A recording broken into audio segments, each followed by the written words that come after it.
para os cariocas e tal, etc., e muitos não cariocas.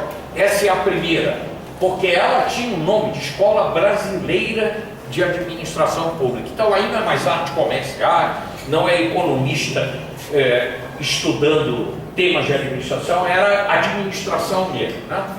E aí surge a EBAP na Fundação Getúlio Vargas, que hoje tem um E, né? A atual EBAP está lá já mais do que cinquentenária, né? E ela hoje é a Escola Brasileira de Administração Pública e de Empresas. Colocaram um E, já tem mais de 10 anos isso. Sua primeira turma formou-se em 54. Então, estamos na linha do tempo percorrendo a história da nossa arte, vamos dizer assim.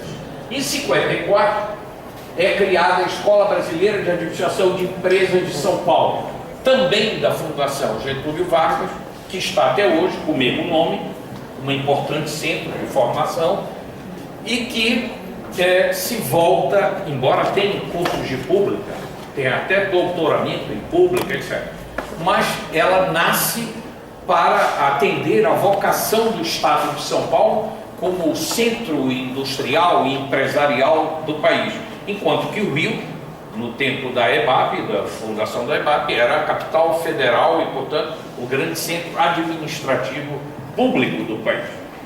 Então a fundação teve essa percepção e ela faz nesses dois sítios escolas de administração pouco diferenciadas na sua criação, no tempo, porém muito diferenciadas no foco do seu estudo.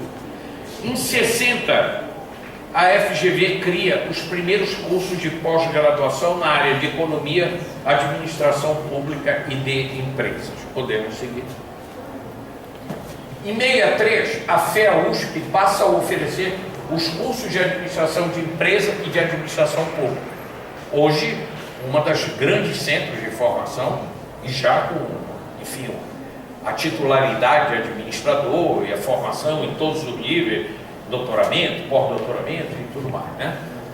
Em 65, atenção, esse é um momento importante da nossa trajetória como profissionais e pensadores da área, é regulamentada a profissão de administrador, com a promulgação da Lei 4.769, de 9 de setembro de 65.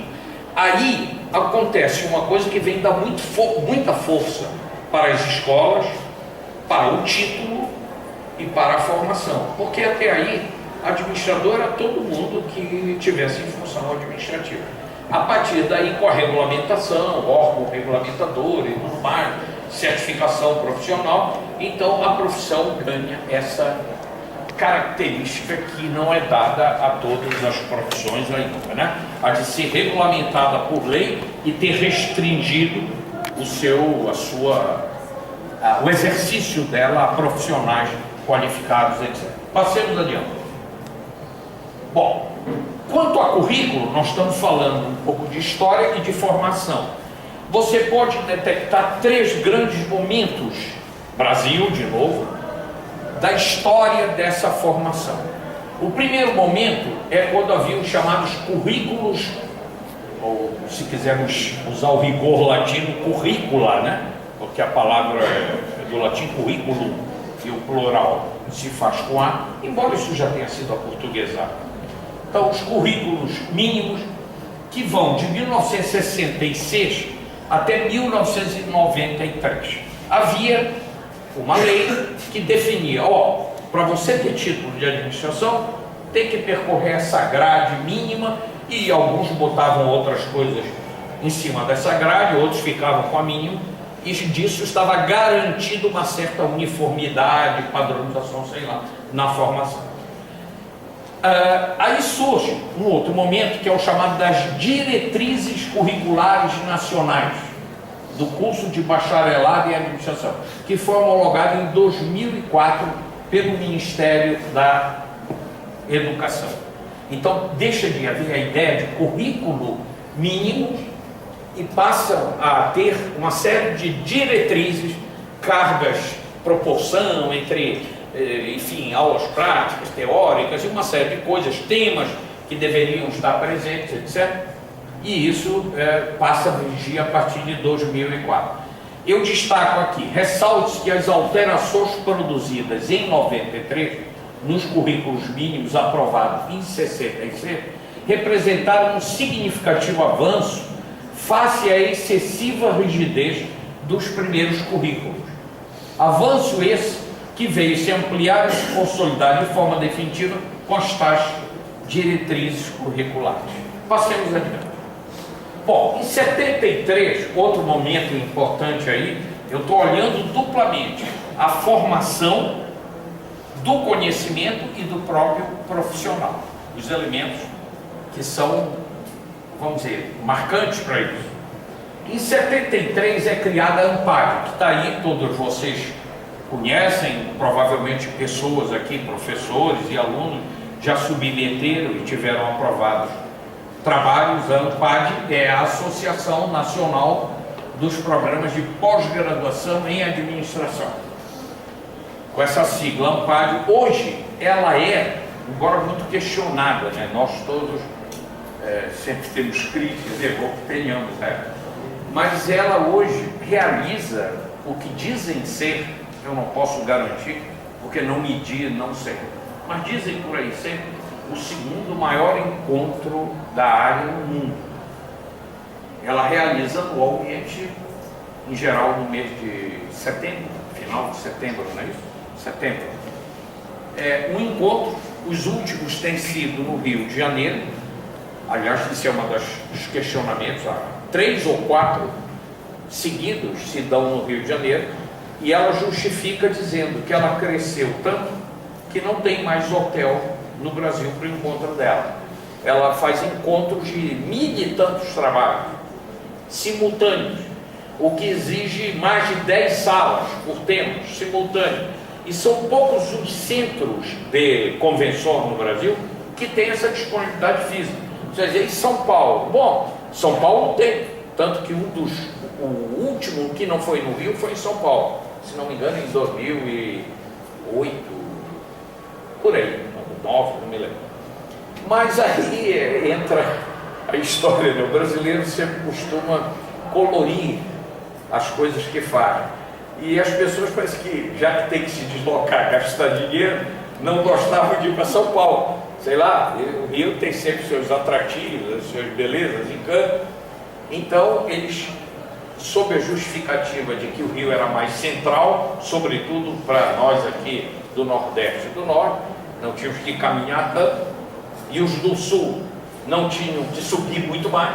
Então, tem se realizado, mas isso é um protesto que a comunidade faz há muito tempo, porque os 4 últimos, se não me engano, 4 ou 5, estão fixados no Rio, no mesmo hotel.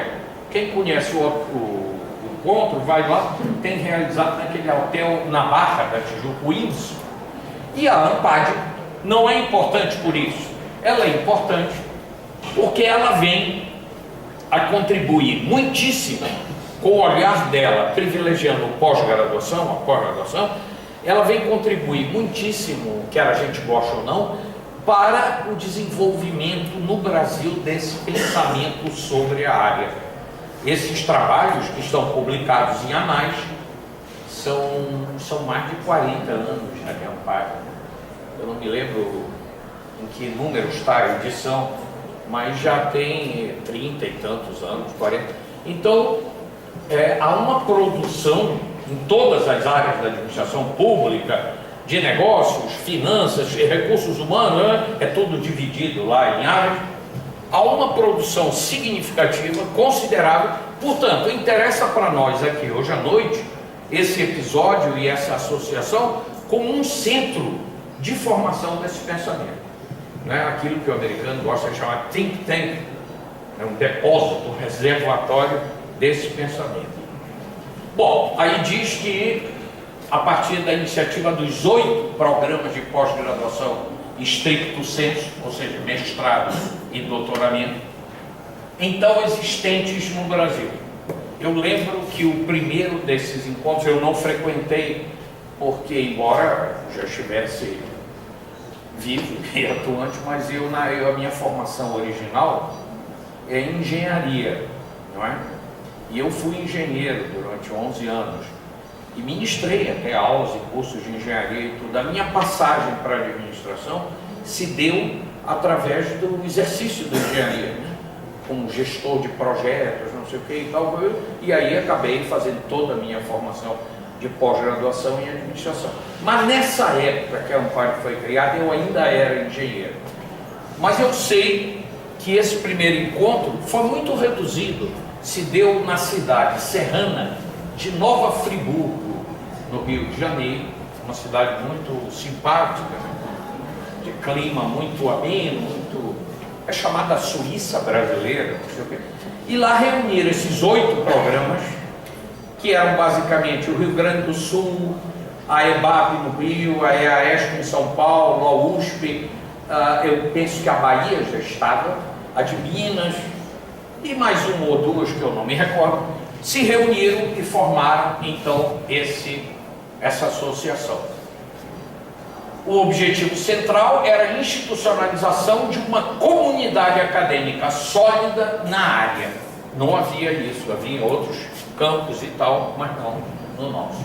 Em 91 surge a versão não pós-graduação da Ampária Andrade, que vocês conhecem aqui, provavelmente participam dos encontros dela, que é a Associação Nacional dos Cursos de Graduação em Administração Andrade, com o objetivo de incentivar e promover a melhoria do ensino por meio de troca de experiência entre cursos de administração. Certamente o de vocês aqui tem participado de Angrades e quem sabe realizaram algum já aqui. É uma oportunidade de trazer a Andrade para cá.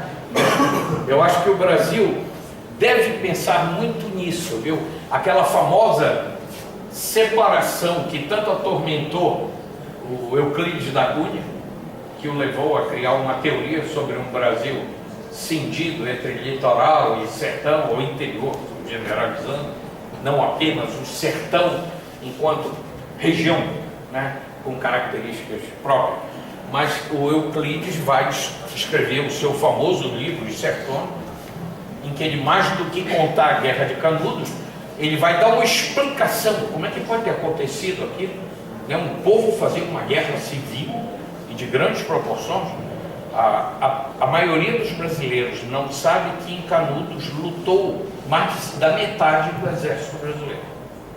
Era da ordem de 50, alguma coisa por cento do efetivo nacional do exército esteve aí no sertão baiano, na destruição da Belo Monte lá do Antônio Conselheiro. E o Euclides da Cunha, impressionado com isso, vai tecer uma das primeiras teorias sociológicas do Brasil como um país cindido, um país que na verdade era dois, né? Um litoral europeizado, olhando para fora, e um sertão, um interior mais genuinamente brasileiro, talvez, ou se formando o Brasil, e que não se comunicavam a ponto de irem à guerra. E eu acho muito importante, por exemplo, dentro da superação dessa dicotomia, não chega a ser uma dicotomia, dessa divisão mesmo que ainda existe no Brasil, é muito menor hoje, é tudo, mas ainda existe, né? Que as universidades, como a de vocês aqui, que não estão situadas em capitais, etc., assumam essas bandeiras, né, de buscar essa aproximação. O litoral parece que, tradicionalmente, sempre esqueceu o sertão. Então é bom que o sertão não esqueça o litoral, né? Daí fica a minha sugestão para trazer o Mangralha para cá. Há muitos anos eu fiz isso. Eu sou professor da Universidade Federal Fluminense, isso já tem mais de 20 anos, e eu assumi junto com os alunos o projeto de levar a Andrade para a UF, que também não é uma universidade, é litorânea, mas não é de capital. Como sabemos, a UF é uma universidade voltada para o Interland Fluminense. Na cidade, capital, tem vários outros, como a Federal do Rio de Janeiro, etc. Bom, então Andrade, passemos. Renato, tá, por favor. Aqui eu trago alguns dados numéricos, porque eles sempre contam um pouco sobre essa história, né? Veja bem, expansão dos cursos de administração no Brasil. Também nisso a nossa área é exemplar. É a área que sofreu maior expansão ao longo da sua história.